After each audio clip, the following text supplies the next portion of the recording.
Hello everyone. সকলোকে আমাৰ YouTube channel Assam পৰীক্ষা ষ্টাডি পইণ্টলৈ স্বাগতম জনালো। আজি পুনৰ আমি জিকেৰ কেইটামান গুৰুত্বপূৰ্ণ প্ৰশ্ন উত্তৰ লৈ আহিছো। আশা কৰোঁ আপোনালোকৰ আগন্তুক যিকোনো কম্পিটিটিভ এক্সাম যেনে Assam police, Assam direct requirement আৰু অন্যান্য যিকোনো আপোনালোকৰ আগন্তুক পৰীক্ষাৰ বাবে সহায় হ'ব বা কমন পৰিব। সো বলক আমি ভিডিঅ'টো আৰম্ভ কৰোঁ।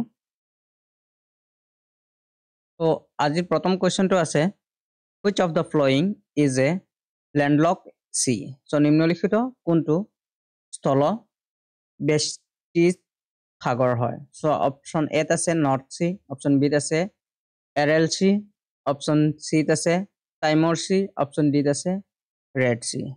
তো কোনটো হ'ব আপোনালোকে কমেন্ট যোগে জনাই থাকিব। তো ৰাইট আনসাৰটো হ'ব অপশন বি এৰেল সি। ঠিক আছে, এৰেল সি ইজ দা ৰাইট আনসাৰ। তো মনত ৰাখিব এৰেল সি তল বেষ্টিত সাগৰ হয়। ঠিক আছে, ল্যান্ডলক সি হয়। তো সেইটো মনত ৰাখিব। নেক্সট কোৱেশ্চনলৈ যাওঁ আমি।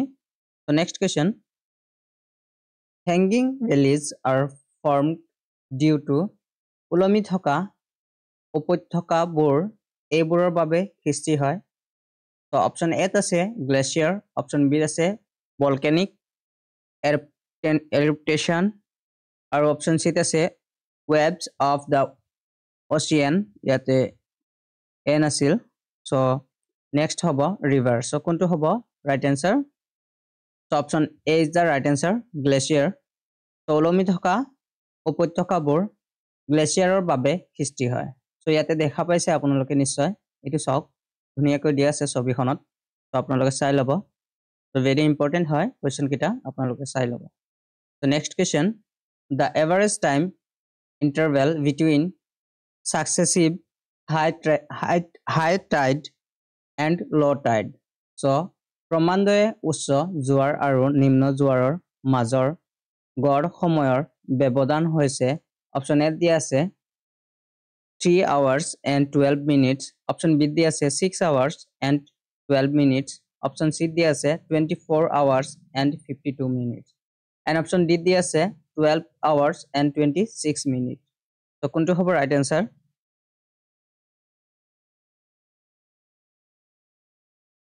তো option D is the right answer. মনত ৰাখিব 12 ঘণ্টা আৰু 26 মিনিট। ঠিক আছে, so next question,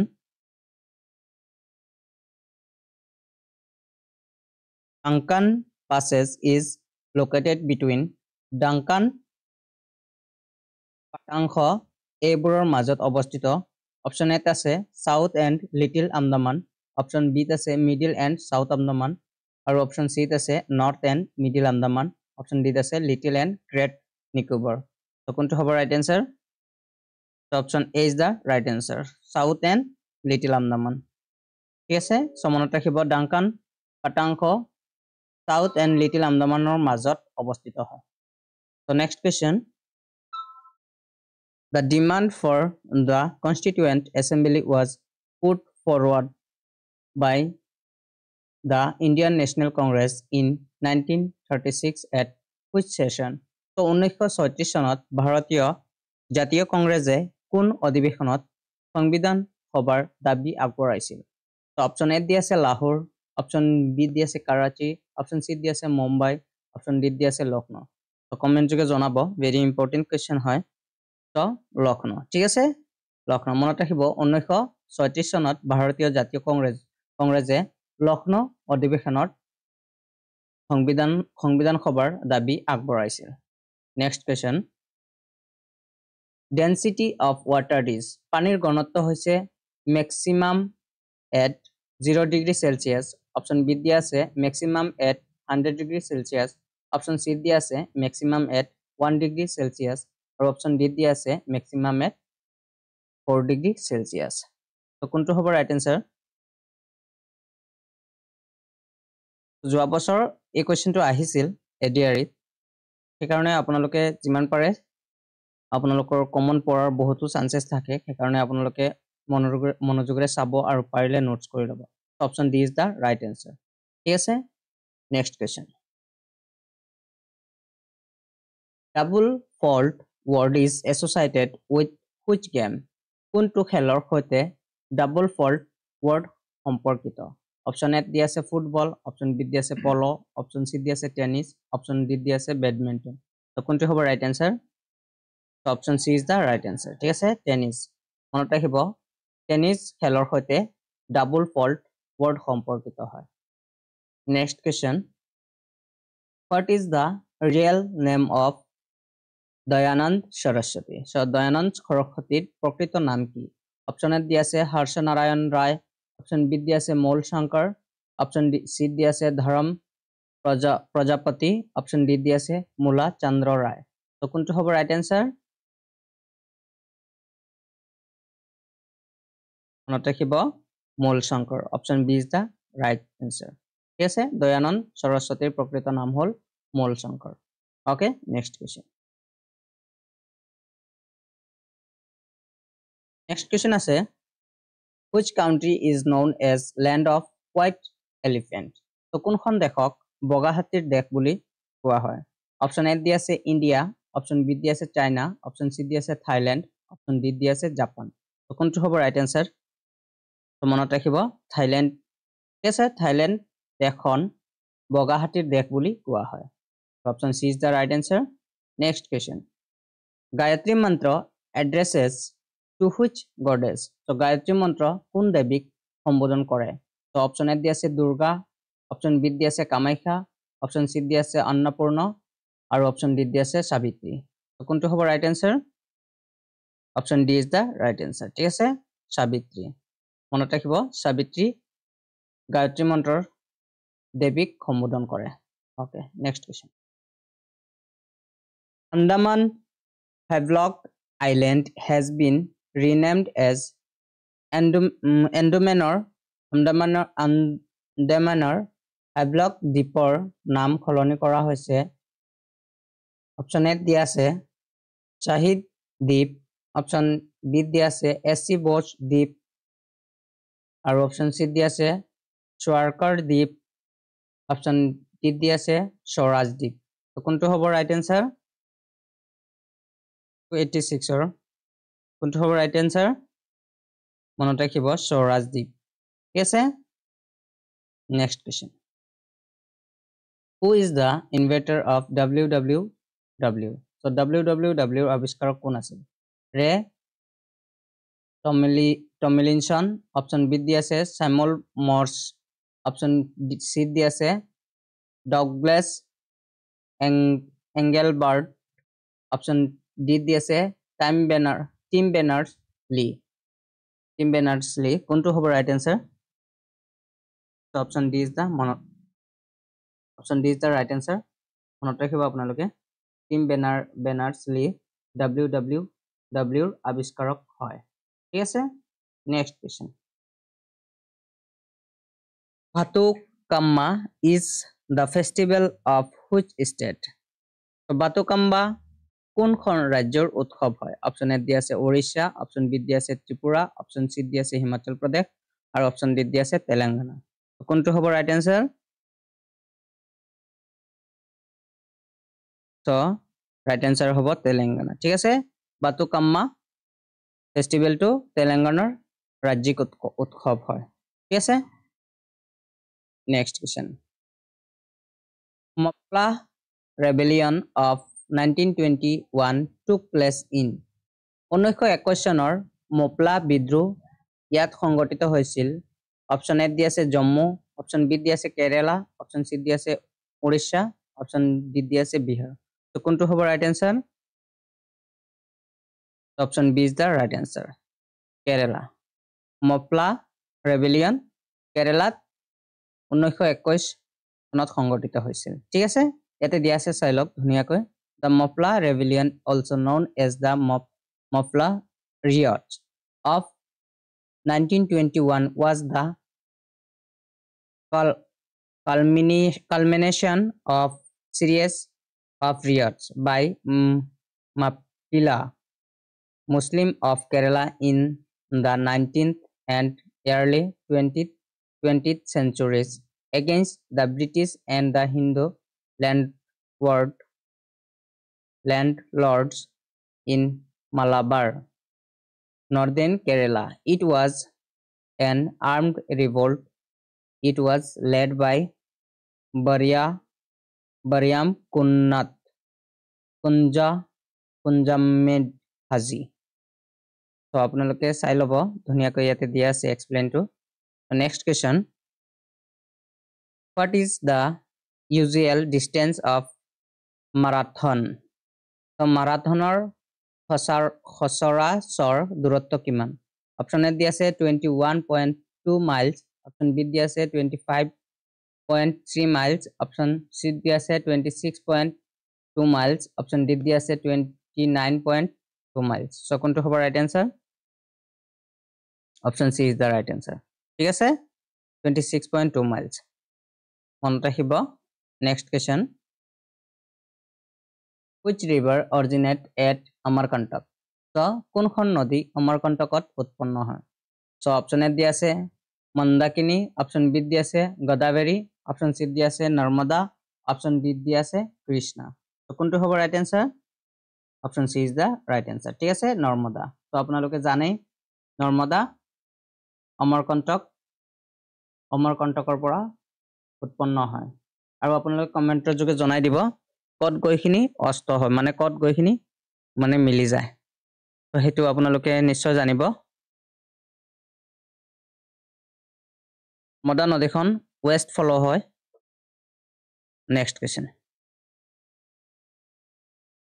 The Indian Research Station Himadri is located at ভাৰতীয় গৱেষণা কেন্দ্ৰ হিমাদ্ৰি ইয়াত অৱস্থিত অপচন এ দি আছে শিমলা অপচন বি দি আছে আৰ্কটিক ৰিজন অপচন সি দি আছে সিয়াচেন অপচন ডি দি আছে আন্টাৰ্কটিকা সো কোনটো হ'ব right answer so option B is the right answer Arctic region ঠিক আছে ভাৰতীয় গৱেষণা কেন্দ্ৰ হিমাদ্ৰি আৰ্কটিক ৰিজনত অৱস্থিত হয় so next question wind action create mushroom rock which are usually found in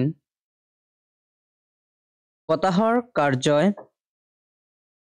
কাঠফুলা শিল সৃষ্টি কৰে যিবোৰ সাধাৰণতে ইয়াত পোৱা যায় সো এটো ডিজাৰ্ট হয় ধৰিলক বতাহৰ কাৰ্য যেতিয়া কি আছে মাশৰুমৰ নিচিনা এনেকুৱা শিল সৃষ্টি হয় ধৰিলক এনেকুৱা শিল সৃষ্টি হয় এনেকুৱা মাশৰুমৰ নিচিনা শিল সৃষ্টি হয় ঠিক আছে এটো বিশেষকৈ মৰুভূমিত পোৱা যায় কোনটো মৰুভূমিত পোৱা যায় বুলি সুধিছে সো কোনটো হ'ব ৰাইট আনসাৰ নট ৰাখিব ডিজাৰ্টত মই কৈ দিলো ডিজাৰ্ট হ'ব ঠিক আছে dessert is the right answer option B is the right answer ঠিক আছে মাশৰুম ৰক তেনেকৈ হয় মাশৰুম ৰক আপোনালোকে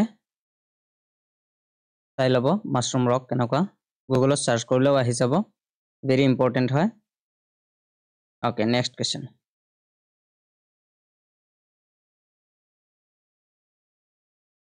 lightning and thundering are the characteristic feature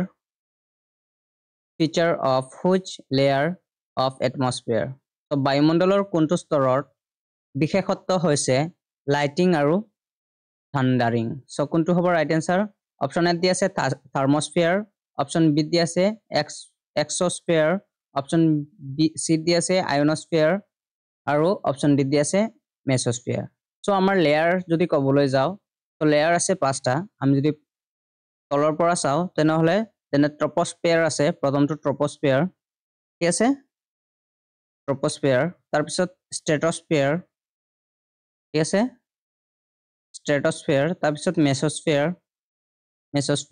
তাৰ পিছত থাৰ্মোস্ফিয়াৰ তাৰ পিছত এক্সোস্ফিয়াৰ ঠিক আছে তো পাঁচটা লেয়াৰ হয় আপোনালোকে চাই লব যেটোত আমি যেনেকুৱা আমাৰ ফ্লাইট কৰে তাৰ পিছত কোনটোত কি হয় হেকিটা আপোনালোকে ভালকৈ একিটাৰ বিষয়ে আপোনালোকে জানিলে তো ক'ব পাৰিব ট্ৰপোস্ফিয়াৰ বায়ুৰ লগত জড়িত স্ট্ৰেটোস্ফিয়াৰ কি আছে তাতে ওজন পোৱা যায় তাৰ পিছত ইয়াতে মেসোস্ফিয়াৰত উল্কাপিণ্ড আহি জ্বলি যায় তাৰ পিছত এইটো থাৰ্মোস্ফিয়াৰত আৰু এটা আছে আয়নোস্ফিয়াৰ থাৰ্মোস্ফিয়াৰৰ আৰু এটা পাৰ্ট আছে আয়নোস্ফিয়াৰ ঠিক আছে সো আয়নোস্ফিয়াৰত তাতেও আপোনালোকে ৰেডিঅ' তৰংগ কিটা ৰেডিঅ'ৰ যিকিটা ৰেডিঅ'ৰ মানে তৰংগ তাতেই ৰেডিঅ'ৰ পৰা যেটো আছে এইটো তাতেই পোৱা যায় ৰেডিঅ'ৰ তাৰ পিছত বহিৰ্মণ্ডল এইটো এক্সপস্ফিয়াৰ হয় একদম ওপৰৰ লেয়াৰটো তো আপোনালোকে একিটাৰ কিমান হয় হেকিটাও চাব যেনেকৈ এইটো 13 ৰ পৰা 13 হয় তাৰ পিছতটো 50 মানে কিমান ওপৰত পাব 50 তাৰ পিছতটো 80 তাৰ পিছতটো 80 to 40 তেনেকৈ ঠিক আছে 440 নহয় 80 to 400 তো তেনেকুৱা লেয়াৰ কিটা আপোনালোকে ভালকৈ চাই ল'ব ভেৰি ইম্পৰ্টেন্ট হয় সো ইয়াতে লিখিবলৈ অলপ অসুবিধা হৈ আছে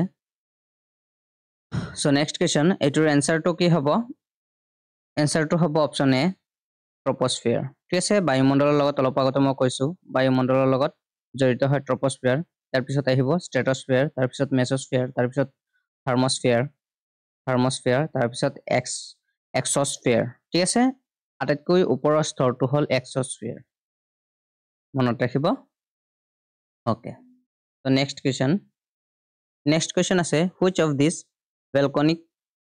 volcanic is called the lighthouse of the Mediterranean so ইয়াৰে কোনটো আগ্নেয়গিৰি ভূমধ্য সাগৰৰ পোহৰৰ ঘৰ বুলি কোৱা হয় অপচন এ দি আছে এটনা অপচন বি দি আছে ইজেলকো অপচন সি দি আছে স্ট্ৰম্বলি অপচন ডি দি আছে ভাসুভিয়াস তো কোনটো হ'ব right answer so option C is the right answer স্ট্ৰম্বলি ঠিক আছে আগ্নেয়গিৰি ভূমধ্য সাগৰৰ পোহৰৰ ঘৰ বুলি মনত ৰাখিব very important light house of the Mediterranean ঠিক আছে okay next question which state is the major producer of mulberry silk in India so ভাৰতত মালবেৰী ৰেশমৰ মুখ্য উৎপাদক কোনখন ৰাজ্য সো অপচন এ দি আছে বিহাৰ অপচন বি দি আছে হিমাচল প্ৰদেশ অপচন সি দি আছে ঝাৰখণ্ড অপচন ডি দি আছে কৰ্ণাটক তো কোনটো হ'ব right answer option D is the right answer Karnataka ঠিক আছে মনত ৰাখিব mulberry silk is made from da cocoon of the Bombyx mori moth before metamorphosis the caterpillar feeds exclusively on the white mulberry leaf this is one of the reasons why this silk is known for it is second to none quality so eto chalobo explain to dhuniya koi dia ase ঠিক আছে option D is the right answer next question in which year Amrita Bazar patrika had started so কোন বছৰত অমৃত বজাৰ পত্ৰিকা আৰম্ভ হৈছিল very important question so কোনটো হ'ব right answer option A দি আছে 1885 option B দি আছে 1992 option C দি আছে 1916 option D দি আছে 1868 তো কোনটো হ'ব right answer option D is the right answer ঠিক আছে 1868 ঠিক আছে 1868 সনত অমৃত বজাৰ পত্ৰিকা আৰম্ভ হৈছিল ঠিক আছে okay next question there are how many players in a kho team so এই কোৱেশ্চনটো আহিছিল যোৱাবাৰ এডিআৰিত তো কোনটো হ'ব অপশন এ দি আছে 9 বি দি আছে 12 সি দি আছে 15 ডি দি আছে 10 তো কোনটো হ'ব right answer option A is the right answer ঠিক আছে মনত ৰাখিব খ দলত 9 জন খেলুৱৈ আছে থাকে ঠিক আছে next question B.R. Ambedkar was elected from which place in Constituent Assembly B.R. Ambedkaৰৰ সংবিধান সভাৰ কোন স্থানৰ পৰা নিৰ্বাচিত হৈছিল তো কোনটো হ'ব অপশন এ দি আছে বম্বে অপশন বি দি আছে মাদ্ৰাজ অপশন সি দি আছে Bengal West Bengal option D দি আছে বিহাৰ তো কোনটো হ'ব রাইট आंसर তো বিশেষকৈ অপশন সি যদি ওয়েস্ট বেংগল নাথাকে তেনেহলে আপোনালোকে বম্বে দিব পাৰে বাট ওয়েস্ট বেংগল আছে যেতিয়া ওয়েস্ট বেংগল হ'ব ওয়েস্ট বেংগলটো হ'ব ঠিক আছে আৰু যদি ওয়েস্ট বেংগল নাথাকে তেনেহলে বম্বেটো দিব কাৰণ যদি আমি ক'বলৈ যাওঁ তেনেহলে তেখেতে প্ৰথমতে ওয়েস্ট বেংগলৰ পৰাইহে যেটো কনস্টিটিউশন এসেম্বলিৰ কাৰণে জিকিখিনি তাতে ভাগ লৈছিল সভাত মানে স্থানৰ পৰা নিৰ্বাচিত হৈছিল বাট তাৰ পিছত তেখেতৰ যেটো ওয়েস্ট বেংগল আছিল হেতু মানে ওয়েস্ট বেংগল সাইডত আমাৰ বাংলাদেশ যিখন বাংলাদেশৰ মানে প্ৰান্তৰ পৰা তেখেতে প্ৰথমে মানে জিকিছিল তাৰ পিছত এইখন সেপাৰেট হৈ যাব বুলি মানে সেপাৰেট হোৱাৰ পিছত হৈ যাব বুলি যেতিয়া জনা গৈছে তেতিয়াতো মানে এনেকুৱা হৈছিল যে বি আৰ আম্বেদকৰ তেখেতে আৰু আমাৰ ইণ্ডিয়ান কনস্টিটিউশনৰ মানে নিৰ্বাচিত সদস্য হিচাপে নাথাকে তেতিয়া কি কৰা হৈছে তেতিয়া আমাৰ যিজন আমাৰ সংবিধান যিজনে আইডিয়াটো দিছিলে যেনে আমাৰ B N Rao so B N Rao তেখেতে মানে বিএন ৰাও মহাত্মা গান্ধীৰ ওচৰলৈ গৈছিলে ঠিক আছে মহাত্মা গান্ধীৰ ওচৰলৈ গৈখিনি কৈছিলে যেন এনে হৈ আছে মানে আমাৰ বি আৰ আম্বেদকৰটো আমাৰ সদস্য এনেকুৱা হলে বাংলাদেশত হৈ গলে তেতিয়া মানে সেপাৰেট হৈ যাব আৰু তেখেতে মানে সংবিধানৰ মানে নিৰ্বাচিত সদস্য হিচাপে নাথাকিব সো তেতিয়া কি কৰিছে আৰু কৈছিলে যে বিএন ৰাৱে কৈছিলে বি আৰ আম্বেদকৰ আমাৰ সংবিধানৰ সদস্য হিচাপে থকাটো বহুতো জৰুৰী হয় তেতিয়া মহাত্মা গান্ধীয়ে যিজন মানে প্ৰাইম মিনিষ্টাৰ আছিলে ভাৰতৰ প্ৰাইম মিনিষ্টাৰ আছিলে তেখেতৰ তাতে মানে এখন মানে চিঠি লিখি দিছিলে আৰু তেতিয়াৰ পৰা মানে বি আৰ আম্বেদকৰক মুম্বাইৰ পৰা তেখেতক মানে নিৰ্বাচিত কৰা হৈছিল তো বম্বে হ'ব যদি ওয়েস্ট বেংগল নাথাকে সেইকাৰণে আপোনালোকে মনত ৰাখিব ভেৰি ইম্পৰ্টেন্ট হয় সো কনস্টিটিউশনৰ বিষয়ে আমি যদি মানে পঢ়িবলৈ যাওঁ আমি বেলেগ এটা ভিডিঅত ভালকৈ পঢ়িম কাৰণ বহুতো ইম্পৰ্টেন্ট কথা কনস্টিটিউশনত আছে সো সেইকাৰণে আপোনালোকে কন্টিনিউ ভিডিও চাই থাকিব আপোনালোকৰ কাৰণে আমি কন্টিনিউ ভিডিও আনিবলৈ চেষ্টা কৰিম কনসেপ্ট ওয়াইজ আমি কনস্টিটিউশন তাৰপিছত ইণ্ডিয়ান নেশনেল কংগ্ৰেছ তো তেনেকুৱা আমি পাৰ্ট কৈ ভিডিও লৈ আহিবলৈ চেষ্টা কৰিম সো এটোৰ ৰাইট আনসাৰ হ'ব অপশন সি আৰু যদি ওয়েস্ট বেংগল নাথাকে তেনেহলে বম্বেটো আপোনালোকে মাৰিব ঠিক আছে সো নেক্সট কোৱেশ্চন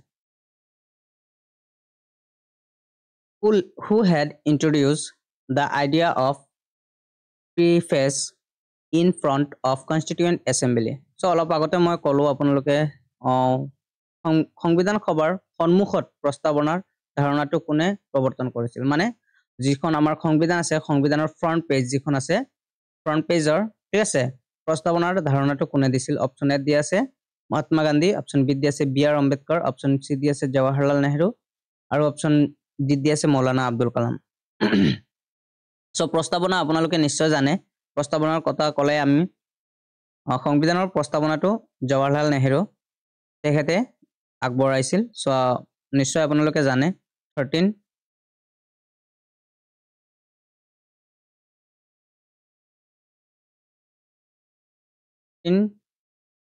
ডিসেম্বৰ 1946 চনত তেখেতে প্ৰস্তাৱ দিছিল বাট পাছ হৈছিল 22 জুলাই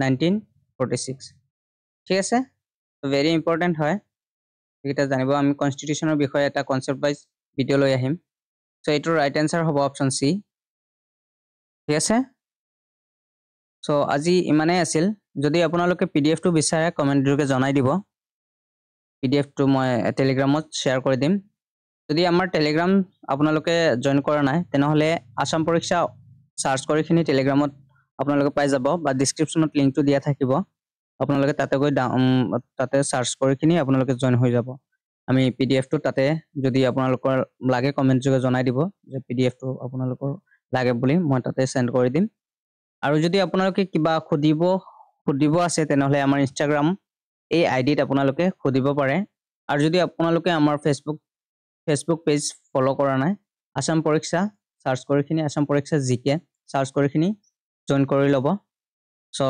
আজি ইমানেই আছিল থ্যাংক ইউ এন্ড যদি ভিডিওটো ভাল পায় তেনেহলে লাইক কমেন্ট শেয়াৰ কৰিবলৈ নাপাহৰিব সো আজি মানে আপোনালোকৰ বন্ধু বান্ধৱীৰ সৈতে যিমান পাৰে শ্বেয়াৰ কৰি দিব ভিডিঅ'টো। Thank you, take care and bye by.